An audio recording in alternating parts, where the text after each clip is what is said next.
ओम साईं राम। इहा बाबा जी लीला मिसिस हरमीत कौर जेका हैदराबाद में रहंदी आहे हुन ॿुधाई आहे। हीअ पंजाब मां ट्रांसफ़र थी करे हिते आई हैदराबाद में।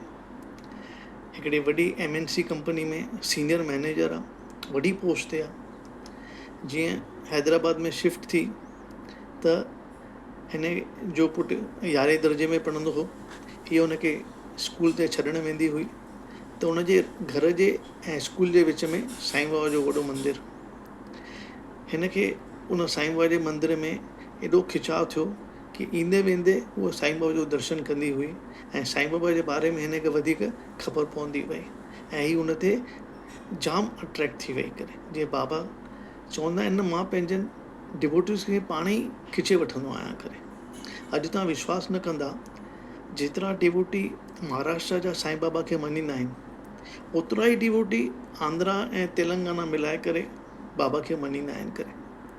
बाबा त कॾहिं शिरडी छॾे विया कोन, पर गुज़िरियल 20-25 सालनि खां बाबा आंध्रा जे डिवोटियुनि जे सपने में वञनि था ऐं उन्हनि खे दर्शन ॾेई चवनि था कि तव्हांजो इष्ट देवता तिरुपति बालाजी आहे। तव्हां पंहिंजे घर मां पहिरीं तिरुपति बालाजी वञो, उते दर्शन कयो ऐं उतां दर्शन करे पोइ शिरडी अचो। शिरडी दर्शन करे पोइ पंहिंजे घर वञो त तव्हांजी यात्रा सफल थींदी करे। अॼु हिकु नंढे नंढे गांव में, आंध्रा में, हैदराबाद में सभिनी हंधनि ते बाबा जा मंदर आहिनि करे। त जिन खे बाबा खे पाण वटि घुराइणो हूंदो आहे उहो कंहिं न कंहिं रस्ते घुराए वठंदो आहे। असांखे सिर्फ़ु उनजे लाइक़ु थियणो आहे करे।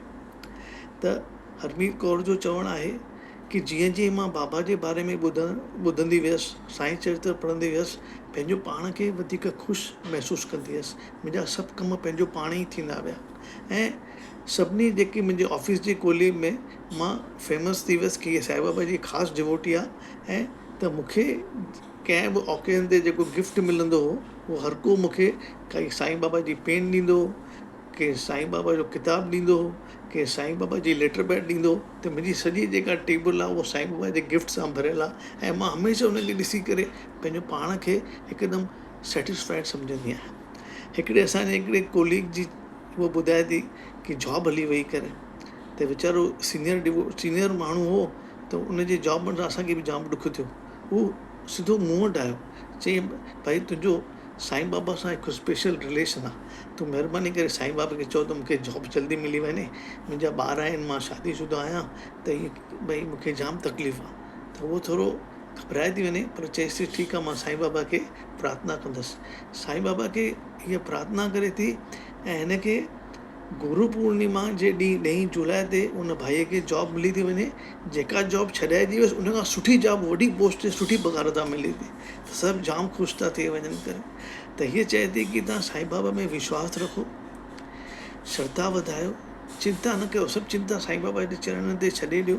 ऐं चए पई कि मां दान धर्म जाम कंदी आहियां। ॾिसो पंजाबी जेके आहिनि उहे त पहिरीं लंगर में जाम विश्वास कंदा आहिनि। हीअ हर 15 ॾींहं महीने साईं बाबा जे मंदर में लंगर कराईंदी आहे।